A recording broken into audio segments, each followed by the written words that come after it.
Hey there, everyone. In today's video, we're going to be talking about Mercury conjoin the Sun and the Cazimi feature. So I'm Cassandra from CassandraTindall.com and welcome. So as you know, we are currently in the Mercury retrograde phase. So chances are you are experiencing some issues around that, particularly if you have a Mercury infused chart, or if you are undergoing a Mercury perfection year. You might be feeling the effects of this Mercury retrograde phase a little bit more than normal.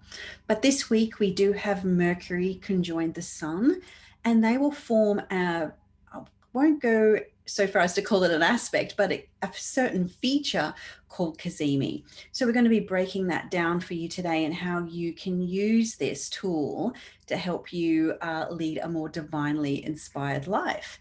So let's get to it. So we've got Mercury conjoining the Sun together at 20 degrees of Aquarius. So just bringing that up on my solar fire now. So Mercury and the Sun do really share a very intimate relationship. Mercury never strays too far from the Sun. In fact, its maximum elongation is only 27 degrees. So Mercury has this unique cycle where it will get to a certain distance, it slows down, the Sun catches up to it, if there's a retrograde, then Mercury stations, it picks up the pace, then the Sun will catch up to it. So there's this kind of interesting dynamic here. If you think about the Sun as your infinite intelligence, or how the light comes in and lights up your spirit or your essence or your eternal being. And Mercury is a little bit like the message that you, or the message or the way you express that eternal wisdom or infinite intelligence. So it's the way you communicate or express who you are, or the way you want to shine your light. For those that know me and my love of medieval programs on TV, I take this analogy, and I guess this is also what the ancient astrologers did too in various eras of the Hellenistic and the medieval period too, when we did have kings who were in their castles and ruled the land, and there were swords and spears and arrows and shields. And so what would happen is that the king, the sun, the solar figure, would send out a scout if there was a threat.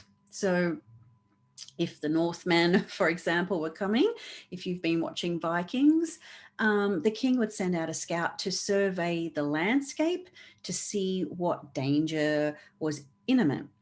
And so that kind of puts Mercury a little bit at risk, or the particular scout. And then something happens or something doesn't happen, and then Mercury or the scout has to come back to the castle, and then some other warrior would be open the gates, and then Mercury gets into the palace walls or the city walls where it has protection. Okay, so then this scout, Mercury, is in the protection or the kingship of that sun, or of the king itself. It's got the sun's attention. So whether it's the king's hand or the scout, Mercury is feeding information back to the king. And so when we've got this 20-degree conjunction happening this week, it's like Mercury retrograde has got some kind of immunity from these retrograde problems. So whether it's paperwork problems or general miscommunication, or the list is endless of what we can experience with the Mercury retrograde snafus. So if you're used to watching these kind of shows, what you'll also notice is that while the scout has protection inside the palace walls, it only has the king's attention for a very brief time. So the scout would relay the message, and then the king would be like, okay, as you were, on your way. And then the king would need to spend a little bit of time to perhaps contemplate or process this new information that came forward. So this is very indicative of what this inferior conjunction means. So this also highlights the midpoint of the retrograde cycle. So obviously Mercury isn't out of the woods in terms of its retrograde cycle, it's still there, but this does highlight the midway point. So maybe the worst is over thanks to this new information that's come to hand. So if you're the king, or if you're the business leader, or you are the manager of a department, or the CEO of your home, the prime minister or a premier of a country, the president of a country, you've got to be like, okay, well, I've got this information now. What do I do with it? It's going to take still a little bit of time to get hands on deck or things to gain traction again. But the fact that this is the midpoint of the retrograde cycle shows that this new information may glean insight or an awareness that you didn't otherwise have, and how you can move forward with that. So the ancient astrologers saw the Cazimi period. There was a couple of different ways to define that. So in the Hellenistic era, they used to sort of see it usually around the same degree. So as long as Mercury and the Sun were in the same degree, that was considered Cazimi. Then that got refined down further in the medieval period, and they reduced it right down to 17 minutes. Now, if you take my Vikings analogy, my medieval shows, if you think about it, the scout only has the king's attention for the period of time the scout delivers the message. So it's not like the scout gets to go and feast with the king. It's like, okay, thank you, on your bike and go back to your job. And then the king processes this information. So this is why I get the idea where maybe they derived this 17-minute idea from. And given all of this astrology was kind of sort of developed and worked on during these eras of time, I can understand from that concept where this rationale comes from. So in practical terms, in real life, I've been using these cycles for a really long time. And if this 17-minute window happens during a time of day that suits me, I will use it. If it doesn't, I'll just go that wider zodiacal degree window. It also depends on what I'm doing. Some things are going to take longer than 17 minutes. So, if you're going into your solicitor's office to buy a house and you're exchanging a whole bunch of paperwork, chances are you're going to be longer in their office than 17 minutes. So you've really just got to find a practical way to use this energy. So it doesn't necessarily mean that because you can't narrow in the 17-minute window, it's not going to work.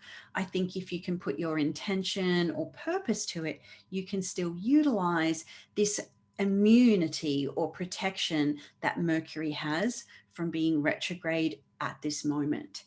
So as we are going to be getting a little Virgo about whether it's 17 minutes or 1 degree, I thought I would just go through some of the major time zones with you so you can maybe put this in your diary or in your calendar. If you've got a certain Mercury retrograde thing that you might want to pursue, but you're avoiding it until Mercury stations direct on the 19th, it's the 19th across all time zones. This does give you that little window of protection. So during this period of time, you are inside the palace walls, so you'll be pretty safe to go through. So it is considered to be a protection or an immunity from Mercury retrograde dramas. So this happens in all time zones on the 8th of February. Now, if you are on the west coast of the USA, this actual conjunction will take place at 5 in the morning, so 5:47 a.m. So if you want to get up early, take that 17-degree or the 17-minute window. So you could be looking at about like 6.5, 7 minutes. Actually, it would be like 8.5 minutes either side. So you might want to start at 5:40 and kind of get the job done just before the clock strikes 6. That's a possibility. If you're in the UK, so universal time, in London, sort of London time, you'd be looking at 1:47 p.m. in the afternoon. And if you're in Oz, like me, Australia, you're looking at 11:47 p.m. Of course, if you're in the southern states, you will still be in daylight savings, so you would need to fast forward that an hour. So you're looking at, technically speaking, the 9th of February and pushing 1 a.m. So that would be 12:47 a.m. So I hope you found that helpful. What you can actually do with this particular 17-minute or 1-degree window is maybe you do want to sign those documents that you've been holding off until Mercury is direct. Maybe you do want to email your boss and hit them up for a pay rise or a promotion.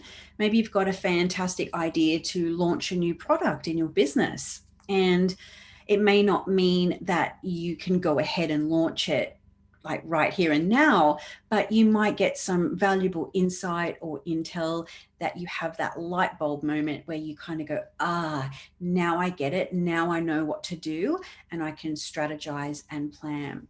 There has been times in the past where I've written up an email and I schedule the sending for that 17-minute degree window, because I don't want to wake up in the middle of the night if I can avoid it. So that's another way that you can use that energy too.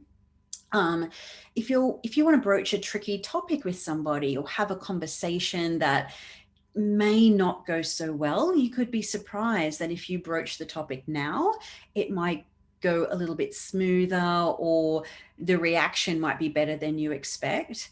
Or it also could be, okay, this is a topic I want to discuss with you. Let's, table it for now, but come back to it maybe when Mercury is retrograde, or direct, or out of shadow, or something like that.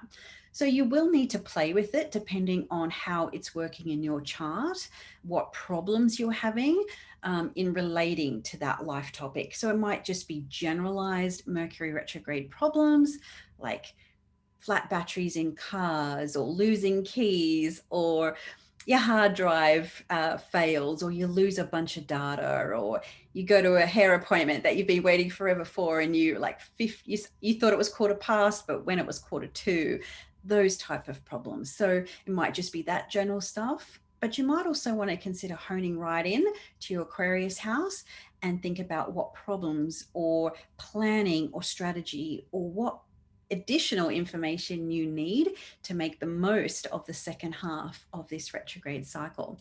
So I really do hope that you found this video helpful and useful, and also that it may have cleared up some of the Cazimi issue around how you can actually apply this aspect in real life, and to help be in line with the planets and use them to your advantage where it is possible to do so, aligning your energy with what's going on in the sky.